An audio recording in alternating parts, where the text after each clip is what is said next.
Recently, I had the opportunity to preach a sermon out of Leviticus chapter 16. That is not a text that I think a lot of people would choose really anywhere in the book of Leviticus.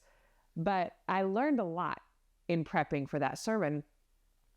Namely, there's a story woven throughout this book. We tend to think of Leviticus as like the book of the law, and there's a lot of regulations and a lot of details about how God's people are to be able to interact with him. There's the details for the priests down to what they're wearing in every ceremony. And there's a lot of that kind of stuff. But even in this set of rules and regulations, there's woven a story.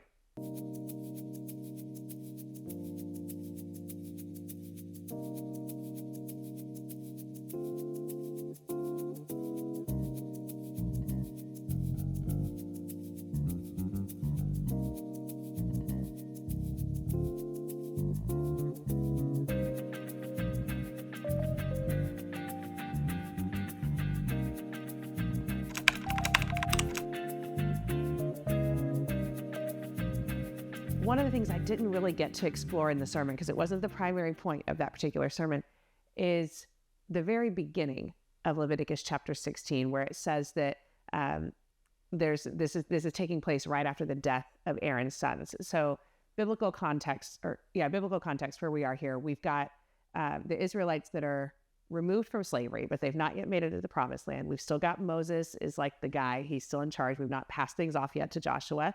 And Aaron is the priest. And the priest was very, very important because that's the one that had access to God. So Aaron has these sons. And his sons have recently passed away when we get to the beginning of Leviticus 16. And I was curious what happened there. What is that? Why do we start this chapter off? And a lot of scholars will say that this is, Leviticus chapter 16 is sort of like the Good Friday of the Old Testament. So this is a weighty passage. There's a lot going on here. But I couldn't get past verse 1 telling me about how this happened right after Aaron's sons died. And I was like, I really want to know what happened here. And so I jumped back, and we're going to jump back today to Leviticus chapter 10, just in case you were wondering. Chapter 11 through 15, those are like non-chronological chapters. So even though it looks like between chapter 10, where we're going to read today, and then where this is referenced in 16, that there's like probably a lot of time that happened between them, it's not that much time. Chronologically, they came one right after the other. The rest of them are more descriptive passages versus chronological passages. So enough Bible scholarly stuff. Let's get into chapter 10. Let's find out what happened to Aaron's sons. Aaron's sons took their censers, put fire in them, and added incense. Censers were like the little fire holders to light the incense. And so they put fire in them, added incense, and they offered unauthorized fire before the Lord, contrary to his command. So the fire came out from the presence of the Lord and consumed them, and they died before the Lord. Moses said to Aaron, "This is what the Lord spoke of when he said, 'Among those who approach me, I will show myself holy. In the sight of all the people, I will be honored.' And Aaron remained silent." This was very confusing to me. Aaron's sons are also priests. So priests in the Old Testament were kind of like royalty, in that the sons would succeed their father in this assignment. So the idea that they are before the Lord and they died in the presence of the Lord was confusing. No, it wasn't just like anybody could go up behind into the most holy place and be in the presence of God. Priests were given that permission. They had certain things they had to do in order to get there, but priests were given that. Laymen couldn't do that. And so I was really confused. I was like, this is what they're supposed to be doing. I don't understand this.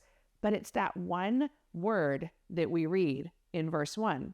They offered unauthorized fire before the Lord, contrary to his command. Other translations will use the phrase strange fire there. They offered strange fire to the Lord. And here's the thing. God had given these detailed instructions, and he expected them to be followed.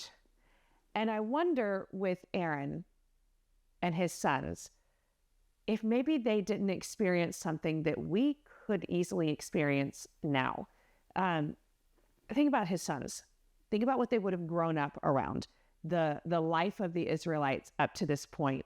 They've been in the wilderness, but they've escaped from slavery. So let's just rattle off a few of the things they've witnessed by the hand of God. They've witnessed the Red Sea parting.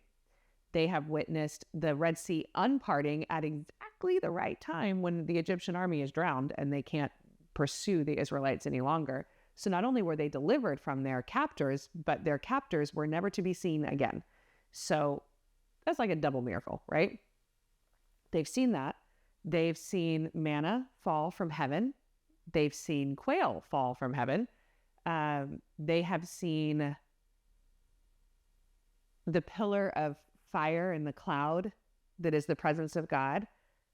All of this has taken place.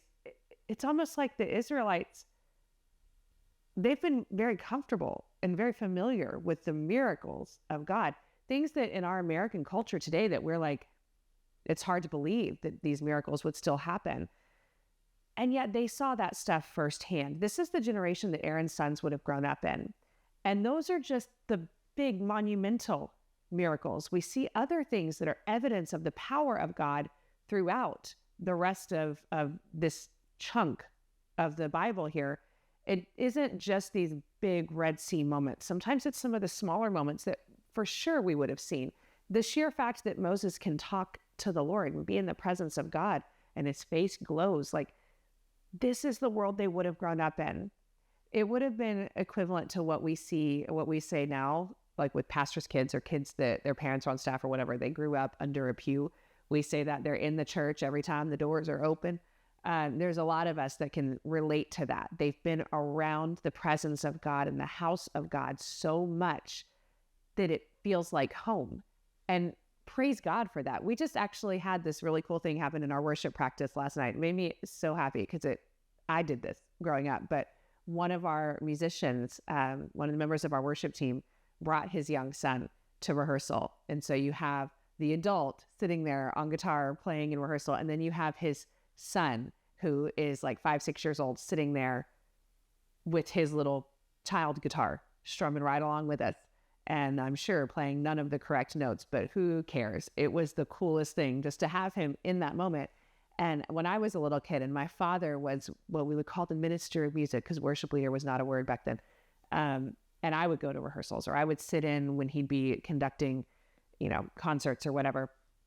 So I remember those moments, and I saw this little boy on the stage last night in our rehearsal. And I thought, that's just perfect. You should be comfortable and at home in the house of God. This should feel like your house too.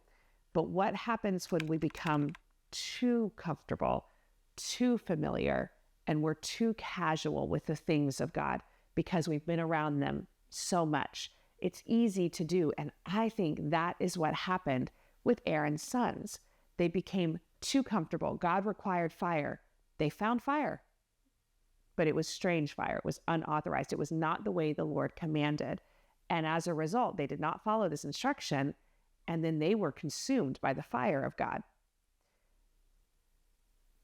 I don't think that is a risk that we run into as much today, but the Lord is the Lord, and he can do whatever he wants to do. But I do think that there are moments where we can become too familiar and too casual with like the forgiveness of God, too casual with the grace of God. God, there's nothing too hard for him to forgive. He knows how he made me. He knows that this desire is in me. And so he won't be mad if I act on it because he made me this way. And he's God and he forgives. So it's okay if I do this and then I'll just ask for forgiveness later. We become too casual with the grace of God. And we've said this before. It shouldn't be about what we can do and get away with. Where is the line? How far can we go? It is about where is the line to honoring God? How much can I show him honor? How much can I obey him? Not how much can I do that is contrary to his command, as in verse 1 that we just read, and still be on his good side. That's not our goal. And so I encourage you, if you're like me and you grew up in the church and you grew up around these things, maybe check to see how familiar you are. It's good to be comfortable with the Lord. That's amazing. And that's what we should have. But we can't become too casual with the commandments of the Lord and therefore become too casual with the forgiveness of God, with the grace of God. And when we become too casual in that aspect, then we find ourselves detached from the presence of God, and nobody wants to be there.